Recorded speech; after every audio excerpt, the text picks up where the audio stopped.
Well, surprise, surprise. Welcome to the Not Dead Yet podcast with your host, Grant Cater, and the one and only Mr. Drago Ivan. Ladies and gentlemen, this is our brand new podcast, and we're thanking you for being here listening to us. Alright, Jesus Christ, you have been up to some shit lately, haven't you, Drago? Talk about a whole heap of workload to do with comedy. Let's talk about your filming your special and everything like that. Oh, filming the special was absolutely fantastic. Special took place November 21st. Yeah, in November, and it just got released on the Big Little Boys YouTube channel, Saint to Saint Albans, Drago Ivan. It was fucking mad. You were in the clip. There's a whole bunch of other comics in the clip. Even my mum's in the clip. You're just gonna find out which one it is. You know what? We were walking out of the place and shit like that, and what my mate Adam said to me, which I totally agree with him and everything like that. You didn't cheap out on the amount of time that you actually did. Like, you did yourself a full hour. Yeah. What's it good? It's not like you got Dave to do 15 minutes, and then you got Andrew to do 5 minutes and shit like that, and then you only do 45 minutes, and then you sell it as an hour show. It wasn't like that. I went up, made sure that I did an hour. I did an hour and 5 minutes, and it got cut to 55 minutes between the breaks and pauses and all that, where it looked like I was scratching my head. And that was the best part, since there was 4 cameras going. I was going towards the audience when they were laughing, and they cut out parts where I was just had that, because I naturally have the shake. So when I was shaking and going to take a sip of beer, they're like, "We don't need this. This is like a 2-minute thing of me walking up and." Thanked like the audience 2-3 times, so they cut out I think 2 times of that. But it was good either way. It was fucking great. And it was fun, man. Oh man, it was a good night. It was whipping off a band-aid for sure, and being around the birthday time, it was great, because I'm like, oh, people call up, what do you want for your birthday? Just come to the fucking show. yeah. Oh mate. And yeah, were you calling people and like guilting them into coming? Yeah, get your ass over here, or were you just doing the Facebook messaging? I honestly thought there was going to be fucking nobody at one point. I was probably thought there was going to be a couple workmates, if even, and then it ended up selling out and having standing room in the back, as you saw. So it was fucking mad. So, like, yeah, it was only 2 to 3 family members, and the rest were all friends, and some were randos I've never fucking met before. So it was really good. It was fucking awesome, dude. It was good fun. It was it went for just the right amount of time, like I fucking said, and it was just good to see you succeeding with it, man. It was a good because that's a little bit of hard work, man. Oh, it is. It's behind the scenes. And I wanted to burn so many jokes and never say them again. So with it being on the internet, I'm like, I don't need to fucking... We've all done that. You just rip up the cue card and you fucking throw it behind you. I'm never doing that again. No, I tried to... There's like, no more wiggle shit. No more fucking... That was done and dusted. Some of the X-related stuff, and we wrote down pinpoints because we're trying to see how this all goes, and you can see the UFC artwork in the back. Grant Cater is a big fan of the UFC. Come on. I don't like scripted stuff, that's why I like WWE. Yeah, what's it called? Alright, well, I'm an adult, so I watch combat sports, I watch martial arts, I watch fighting and shit like that. Drago happens to be a fucking WWE fan and professional wrestling fan and shit like that. And what did I look at that and it's so much that we can just take the piss out of right there. Well, the funny thing is, it's like with Dana White, you know how he's like a big gambler. He's everything. Sure he is, yeah. Do you know when like Ladbrokes and Sportsbet brought in their own stuff for UFC? Do you reckon he was betting on his own matches? He can't. But how tempted was he? He's like, fucking Khabib's gonna slay this guy. No, he you can't. But what's good? Dana White has been banned from so many different Vegas casinos because he's just getting too much money. He sits down at the high rate. What's it called?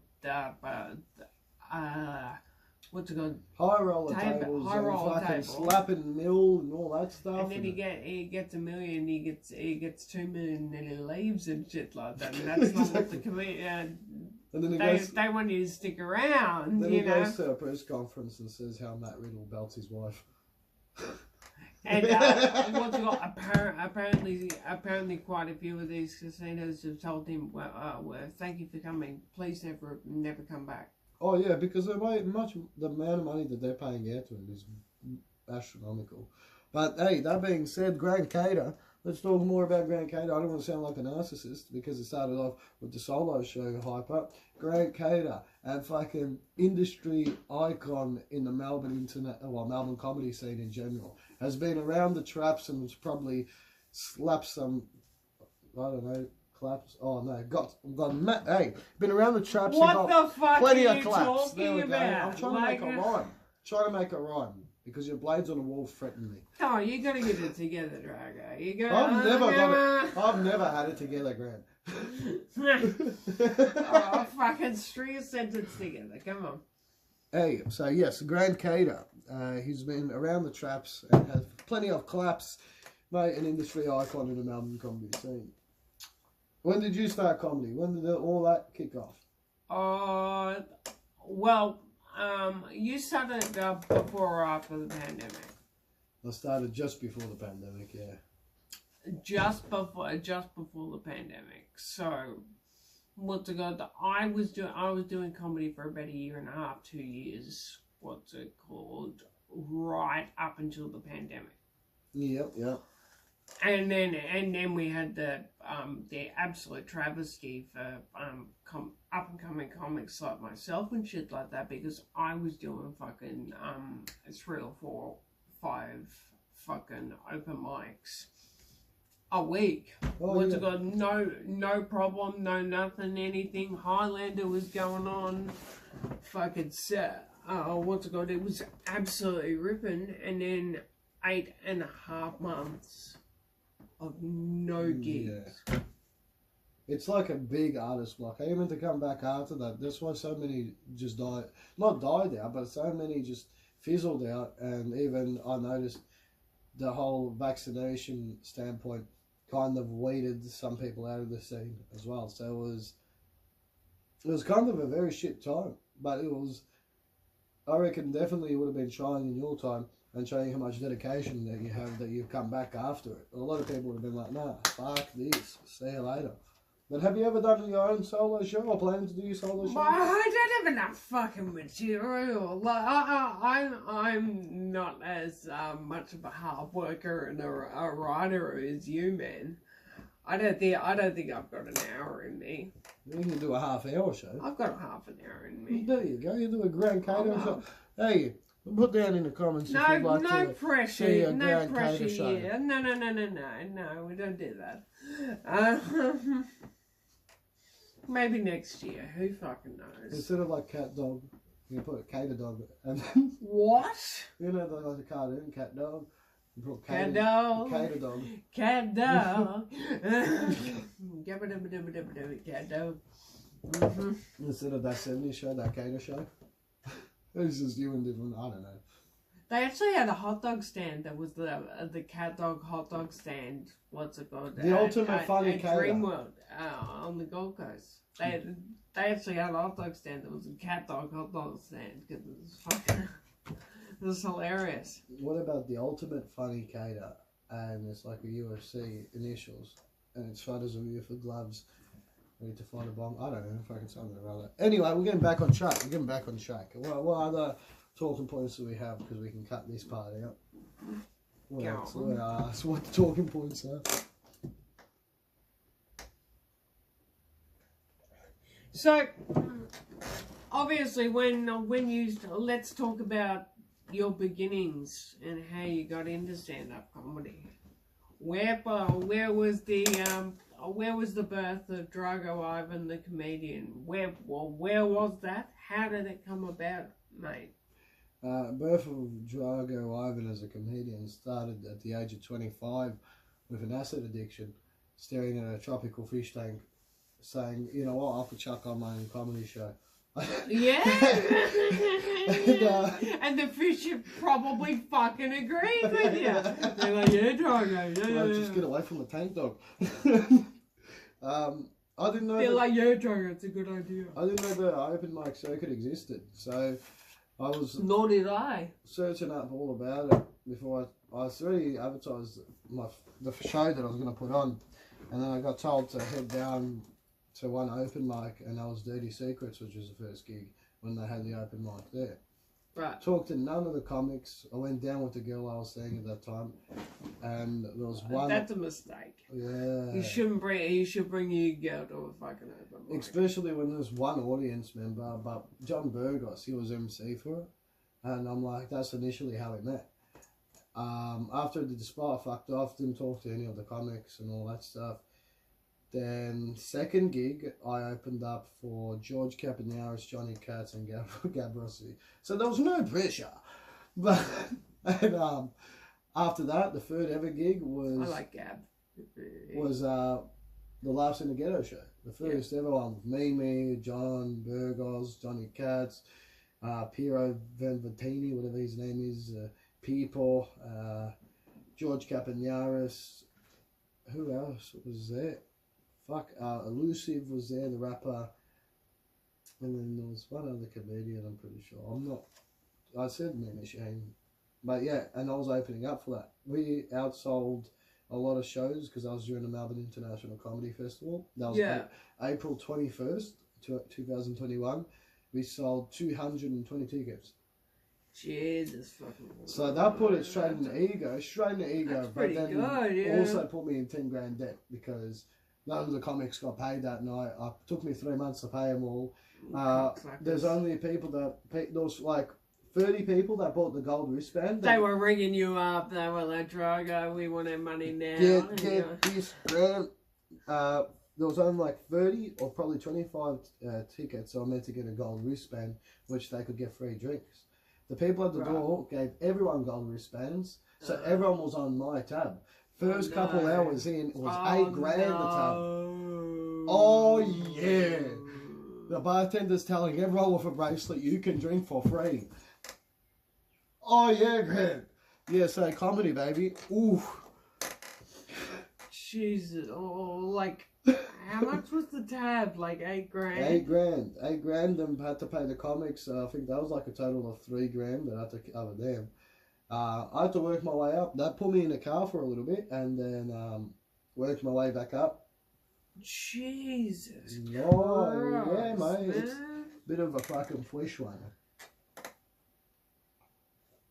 bet you, like, that just would have been the biggest fucking surprise. Oh, yeah, it was. The biggest fucking surprise when they were telling me. Okay, so with the food and the drinks, the tab is $8 grand. I'm like, excuse me, how? How the fuck is it that much?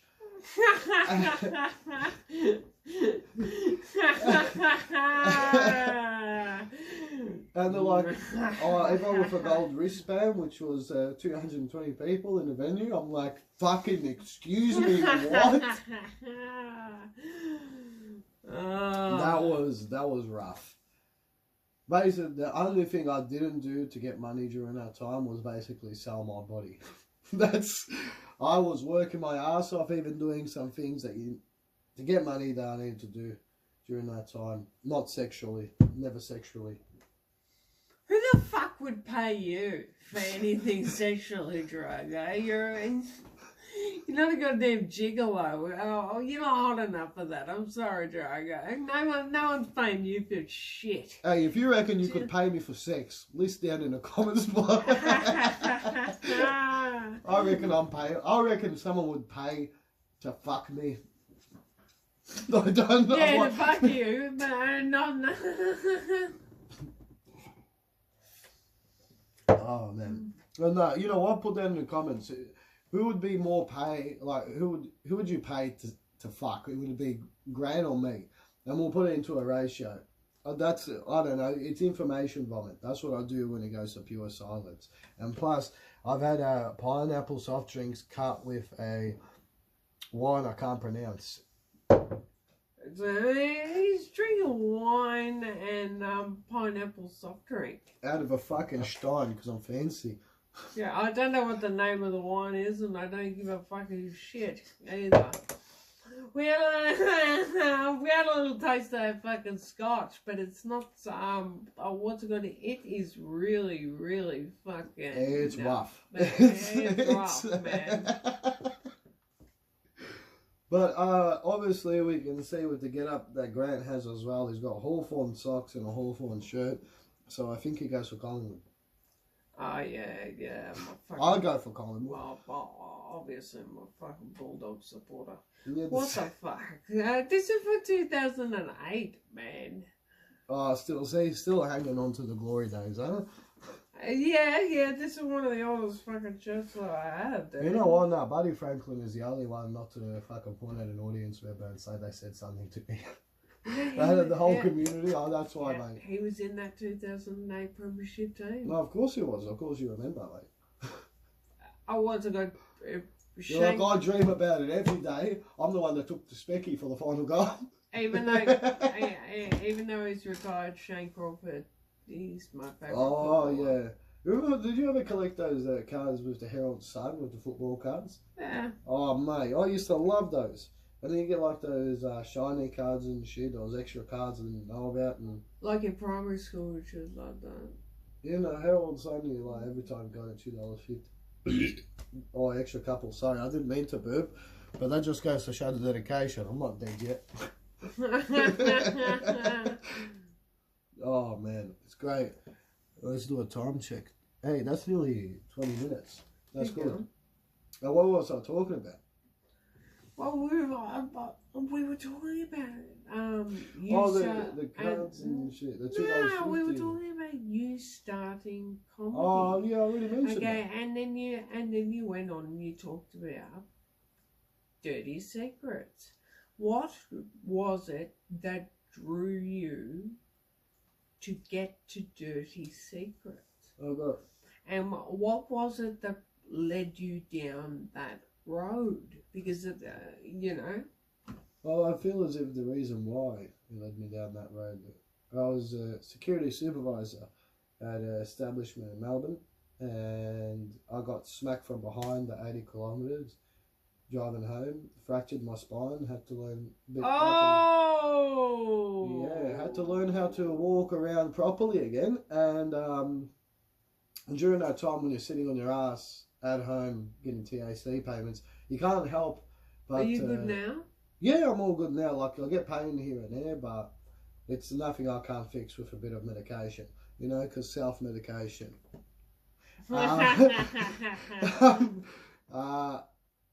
So that led me just to be sitting in a room of my own thoughts, which can be your worst enemy, but it made me realise what I wanted to actually do, because that could have fucking ended real bad. Really? Oh, yeah. And so it went to the point where I'm like, well, I never could figure out whether, when I was talking to people were laughing at me or with me. Yeah. And still can't figure it out after so much in comedy. It's like, are they laughing at the good, like, is it a funny joke? Is it they're just laughing because of the mannerisms I do? And I feel like you know what? I've come to realise it doesn't matter. It doesn't matter. A laugh is a laugh, regardless of what you're laughing at. If you're laughing at how stupid the joke was, not because it's a good, clever joke or something like that, but you're still laughing at it because it's fucking ridiculous. Of course, man. Of course. That's I feel as if the best thing about comedy as well, because you can see it in their face as well. If it's not a complete dim room, and you can see in their face whether it was a funny, legitimate laugh or not, because you'll see where it's like, I don't know about you. I don't like being blinded on stage by the light. If I just can only see the light and everything is dark, I don't like that. I feel as if it takes away from building up the confidence to talk in front of a massive audience. takes away that, like it helps people. I like the first 3 rows to be dimly lit. I like the back row to fucking be able to stand in your eyes. No, I love the Footscray Hotel, that type of setup where you could still see the audience because the bar lights still shining on them. You got a light. I like that type of setting. Where it's like that. Really sad that place. Oh, what's good? They're not doing comedy there anymore. Oh yeah, man, it's fucked up. But you know what? You always focus on the good parts. But that was funny as fuck. So get this. I ended up finding out. So that last show that was at Footsloose. Yeah. The ex ended up rocking out. Oh, your ex. Yeah. So I was avoiding her like the fucking plague, and then she ended up walking out. You're in Drago. Get this. Walks out with the promoter. We won't name drop who the promoter is at that time. Walks out with the promoter and says, "Oh, the only reason I ever got with Drago was to get with you." Says that to him. Made my fucking day. Oh, great. Beautiful. Hey. Wow. Holy fucking shit. Oh, mate. So, Footsloose will always have fucking good. I even got told off for nearly having sex there. Why? So one of these, it was like a Brazilian nursing student. She come in for like extra work. She asked the bar, and I was there still drinking until like all hours of the morning. And Brian's like, "Yeah, come meet the staff in the back." She's the one that laid the moves on me and grabbed me by the shirt to go lay on the couch with her kissing. So next time I walk in there, Brian, the bar, and then comes up, he's like, "There's going to be none of that, you fucking understand?" I'm like, "None of what?" And he's like, "Nearly fucking him like the couch out there." Well, what the fuck is going on here? Yeah, I've been told off too many times there. I've had some good memories there, so definitely it hurts going, but it's good to be away. Oh. Jesus fucking Christ, man. Yeah. It's fucking brilliant. Alright. We'll go for one last topic. Or even wanting more. So, let's talk about primary school. Where did you go to primary school, my friend? Primary school, being a child of divorce, I went to too many primary schools. You went to too many primary schools. Because we were constantly on the move, so... Really? Right, yeah.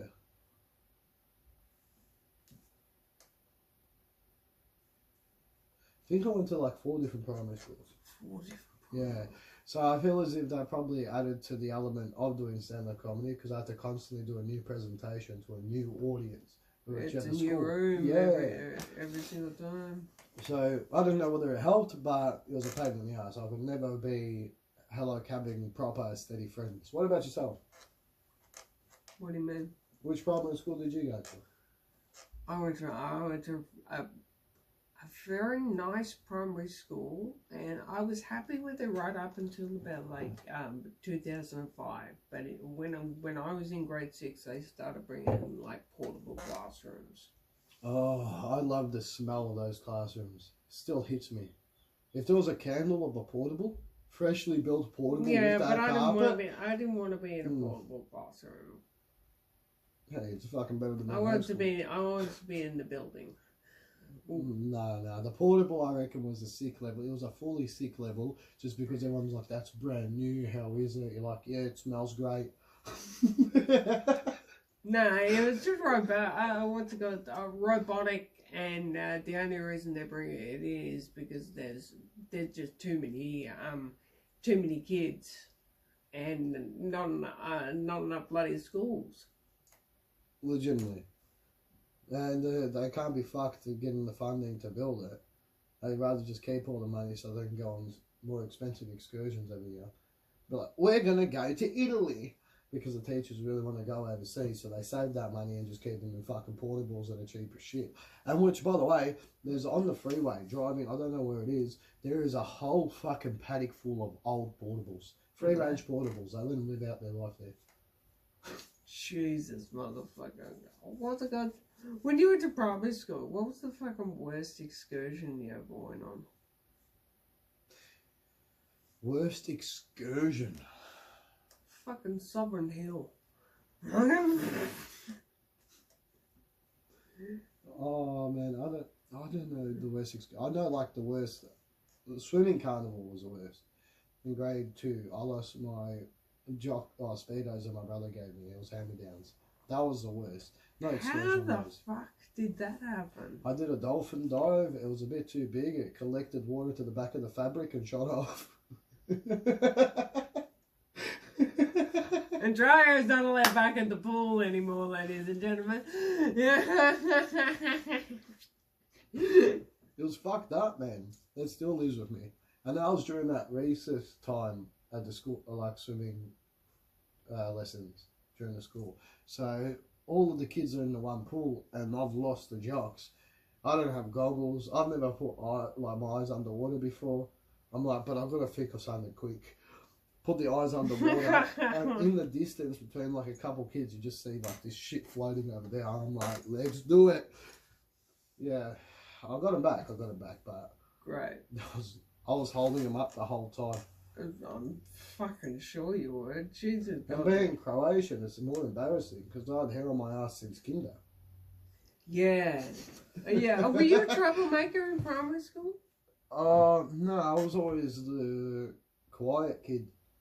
A quiet kid? Quiet kid. I was more of a troublemaker in high school. That was just a fit-in aspect because also I went to multiple high schools. I don't think you. What's it called? Yeah, you weren't really a troublemaker at all, were you? No, I was. I got into a bit of mischievous shit, but that was like. Like what in high school? Oh yeah, I did stupid shit in high school as well because there's a period of 3 years between. Yeah. See, this is a good topic to talk about, though. You know, all of the mischievous fucking shit that that's going to be a different episode. In high school. Let's talk about how you fucked shit up for other students in high school and everything like that. Oh, the story beforehand where I told you about the letterbox, we can mention that in an episode. So I feel as if like this is a good leaving and wanting more type situation, but I'll do some pinpoints of how high school was with me. I did this thing called a carpet bomb. Yeah. I've broken into some things during the high school period. Yeah. I did my first ever mushroom experience in high school in the classroom, and full tripped out. Teacher noticed. I was there. My principal caught me first time smoking ever. That was fucking fun. Ciggies. Yep. There was a whole... Were you behind the gym? No, so when I was living with the dad for 3 years, because I was a bit of a troublemaker in Melbourne, living with the dad for 3 years up in Murderford, there was a Murderford High School there. They had an agricultural centre. Where the fuck is that? It's near Wangaratta, Albury and all that shit. Right. And old agricultural centre that they didn't use anymore. Sure. And me and 2 other mates are there having a durry. Principal walks around the corner. One of my mates had the ciggy in his mouth, fully lit, closed it, and we've chucked it away. I've chucked it the other way. My mate's chucked it in a direction where the fucking principal is. And he's like, why is it I can smell smoke? And the smoke is right next to his foot and he can't even see. He's like, and he goes up to one of the mates, he's like, Tate, why can I smell smoke? And Tate, he can't talk because he's got the smoke. And he's going like, my other mate, Jared Turtle, he's like, I don't know. It's hilarious. I don't know. And then, we're walking back to the office with him. You'd think my mate Taylor would take out the smoke and... No, he just kept it for the whole... Cooked. So he just closed his mouth on top of the he turned the cigarette around. So basically I'm using a cigarette as a slate. It's down his mouth that way. Yeah. And he's holding the butt with his teeth while it's lit near his fucking tonsil. Yeah. And you can see his eyes it's like, man. Yeah. Imagine it burning onto your fucking tongue. Cool. But you got those people that can do the tricks where they can flip it and then blow out their nose and But that was my high school chicanery. What about yourself? Were you a bit of a fucking webble? Mate, I was the fat kid in high school. I was a fat kid as well, but I was still a webble. I wasn't the troublemaking what's called kid or anything like that. But what's it called? I didn't cop shit, and I wasn't bullied too heavily in fucking high school or anything like that. I could hold my own. Of course, you got fucking blades. Who would want to fucking tease you? You're like, yeah, mate, chicken mama chitty. Yeah. But what's it called? Were you? I wasn't really like heavily bullied. Yeah. As a child, were you? I've been bullied multiple times because I went to multiple schools. So when I didn't fit in high school, my first ever high school, I got bullied like a savage. I remember breaking down in, it was like our home group meeting. Yeah. With all of the year 7 groups. And yeah, I was fucked up, man. I didn't know how to handle it because it was such a big environment and it was a brand new environment after I was so used to having good friends, and we went to a brand new fucking suburb and everyone's got a whole different personality, and I'm like, man, this is different from mine, so it was overwhelming. Because who would have thought the person with head tattoos suffers from anxiety, huh?